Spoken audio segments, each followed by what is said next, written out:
Hi, I'm Michelle Begue with a look at what's happening in Latin America now. But first, our news trivia. Which South American nation is celebrating the return of one of its world-renowned football stars? We'll have the answer later. Colombia is about to inaugurate its first leftist leader ever. This weekend, Gustavo Petro will become the country's president. Earlier this week, the president-elect's government representatives announced that Venezuela and Colombia have agreed to re-establish embassies when Petro takes office. Relations between the two countries had broken down in 2019 after Colombian President Iván Duque had refused to recognize the re-election of the Venezuelan president Nicolás Maduro. On another topic, the incoming administration also painted a challenging picture for the country's economy as the government will be dealing with a critical fiscal deficit. Of course, Colombia is not the only nation in the region with economic challenges. Last week, Argentina named its third economic minister in the span of just 1 month. Argentina is Latin America's third largest economy and has been stuck in an ongoing financial crisis. President Alberto Fernández appointed this new super minister to oversee the turmoil, but will it be enough? Let's go to my colleague in Argentina, Joel Richards.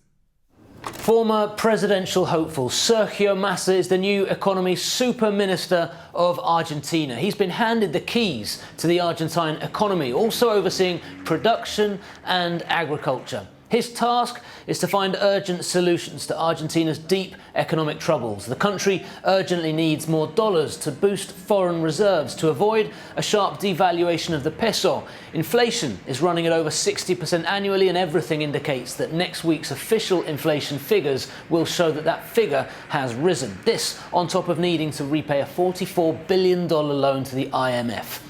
Massa takes over after a turbulent July, which saw Martín Guzmán step down as the economy minister after 2 years in the role, and Guzmán's replacement, Silvina Batakis, lasted just 3 weeks as head of the ministry. Massa taking over has changed the narrative and improved expectations for Argentina's economy, but that expectation must now translate into results. And now let's go to my colleague Dan Collyns in Peru. Tourists on holiday have been protesting because they've been barred from entering Machu Picchu, the World Heritage Site. So the government is increasing visitor capacity. Michelle, Peru has boosted the number of permitted daily visitors to Machu Picchu from 4,044 to 5,044, following protests by tourists last week after they refused entry to the Inca Citadel. Around 1,000 tourists, mostly from Spain, Colombia, Chile and France, even blocked temporarily the railway line to Peru's most iconic and in-demand site. The tourists demonstrated after Peru's Culture Ministry announced that tickets to the world-famous ruin were sold out until mid-August.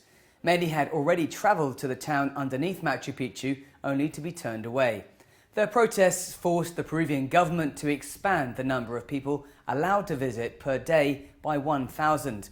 Peru had already increased the admission capacity in mid-July from 3,044 to 4,044. But the move to allow more tourists to visit the environmentally fragile UNESCO World Heritage Site has drawn criticism. Peru said it was trying to strike a balance between tourism for its greatest attraction and the preservation of a national treasure. In 2019, the year before the pandemic, official figures show Machu Picchu received 1.5 million visitors. Peru advises tourists to plan their visit to the 15th century mountaintop ruin well in advance. Now let's take a look at what stories we're following for next week. We're following the forest fires burning in the Amazon rainforest.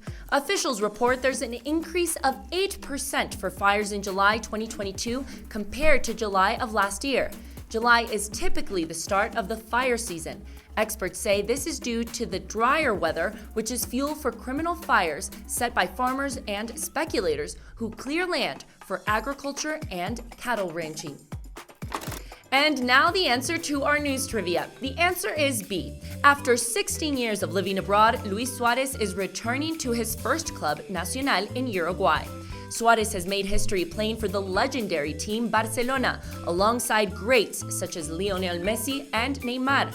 Now Suarez will spend the next 6 months playing in Nacional in the lead-up to the Qatar World Cup. It's unclear how much Nacional will be able to pay him, but so far the real reward has been the love shown by the tens of thousands of fans who went to the stadium to welcome him back.